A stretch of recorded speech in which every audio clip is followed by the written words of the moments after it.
ano nangyari? Yung mga diskaya ayaw nang mag-cooperate. Bakit? Ayaw silang tanggaping state witness. So sila pa sisisihin ni Remulla kasi daw mukhang hindi tell-all. Nagte-tell all na nga yung mga tao. Pinahihirapan nyo. Gusto nyo magdagdag pa nang wala naman sa batas yung restitution. Binendalo mo na naman parang ruler Alam nyo, ang problema dito sa ating bansa, kaya't paulit-ulit ang mga anomalya ay walang nananagot. Sa maraming hinarap nating mga skandalo, mga scam, etc., walang nananagot. Kita mo Eto, ano nangyari? Yung mga diskaya ayaw nang mag-cooperate. Bakit?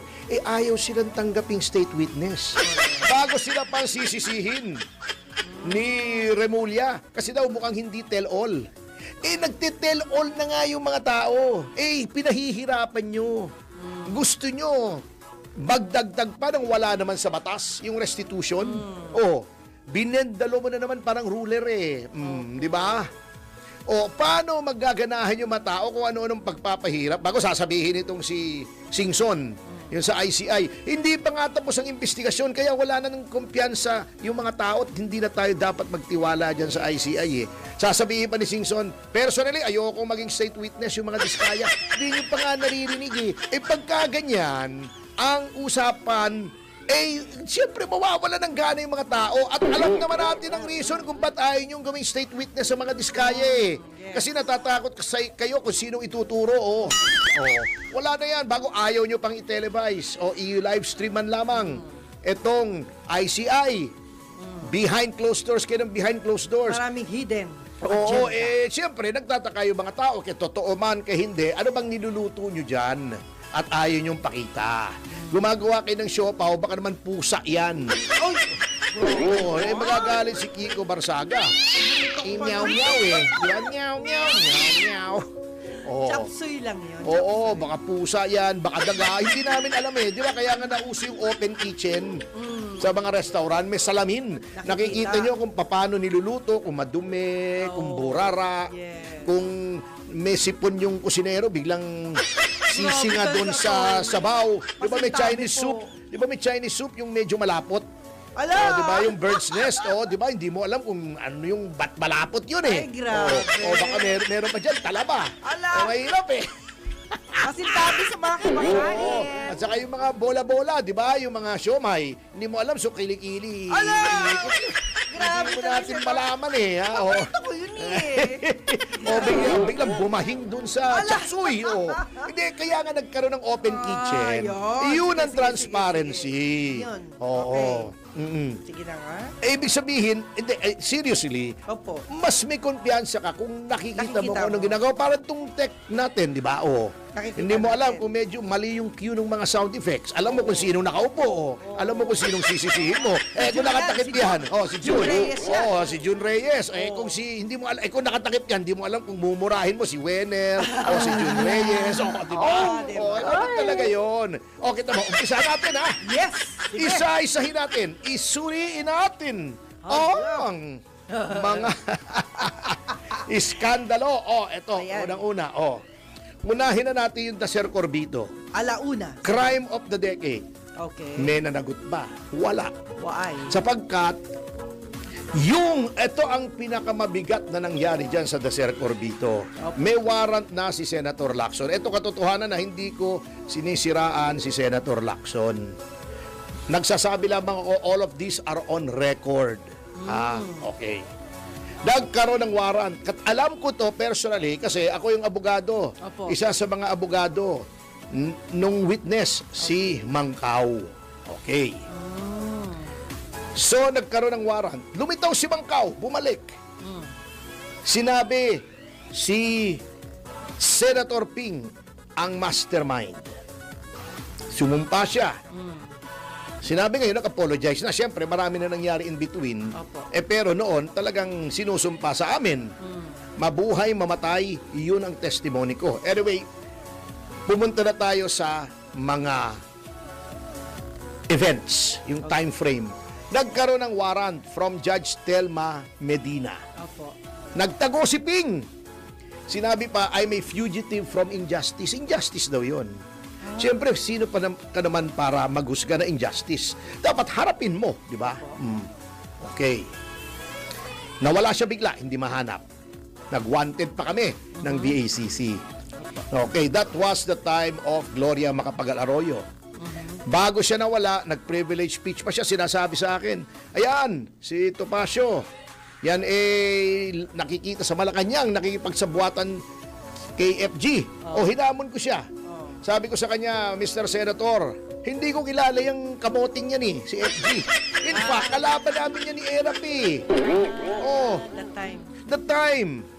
Bakit naman ako pupunta sa Malacanang? Anong pakialam ko sa Malacanang? Hindi ako matatawag dyan Erap ako Sabi ko, Mr.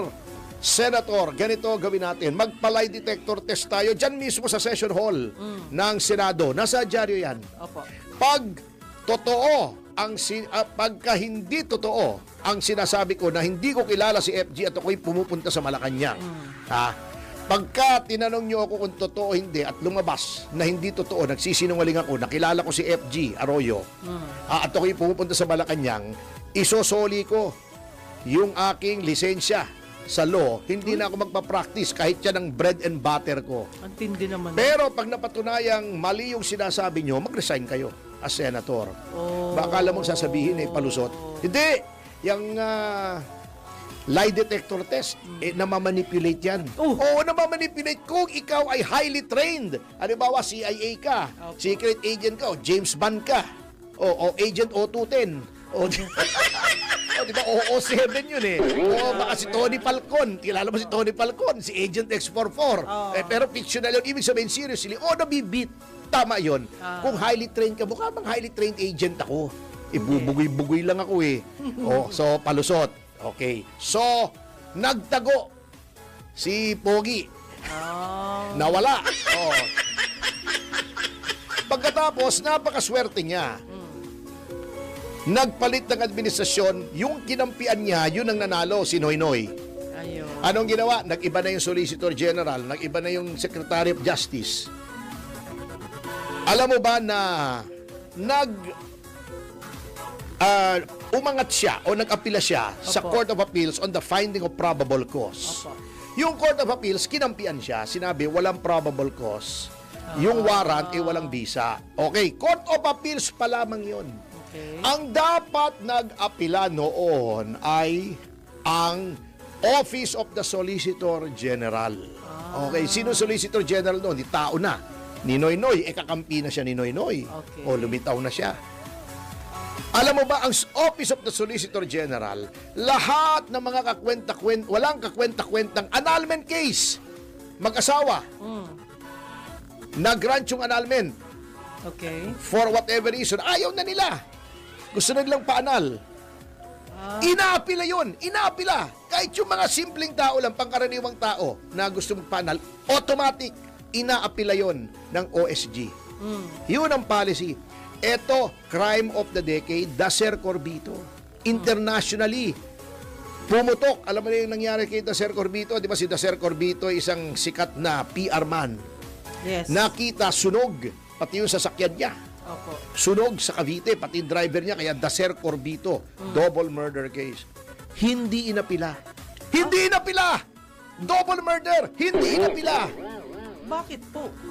Siyempre, kakampi nila si Senator Lacson. Judgment call daw niya. Kinonfront ko siya niyan That time. Tinry namin mag-apila, ngunit sabi ng Supreme Court, at that time kasi may rule, pag hindi Solicitor General nag-apila, wala kang karapatan. Kaya dahil doon sa kasong yon na nanghihinayang yung Supreme Court, tignan mo yung tono noong desisyon ng Supreme Court, pasensya na kayo, gusto man namin kilalanin tong apila na to. Wala yung Solicitor General, hindi namin pwedeng tanggapin. Nagkaroon ng bagong rule ngayon na kahit wala yung Solicitor General, pwede mag-appeal, pako-comment na lang. Pwede na. Yes, oo. Kaya lang, hindi namin na inabutan yung rule na yun. At sa tingin ko, it was because of that error of judgment or bias on the part of then Solicitor General Cadiz. Kaya, nagkaroon ng ganung rule. Ayun, nakarma tuloy si Cadiz. Anong nangyari sa kanya? Tumakbo siya ng gobernador ng probinsya niya, Olats. Wala na siya, kamote na siya. Okay. Yun ang nangyari. So, yung sasabihin nila, acquitted si Senator Lacson. Hindi po. Technicality lamang po yan. Kakampi nyo lang ang Solicitor General. Huwag niyong kakalimutan yan, mga kasama. Walang naparusahan, 2 patay in the most gruesome manner. Internationally, mayroong publicity. Walang nangyari. Okay.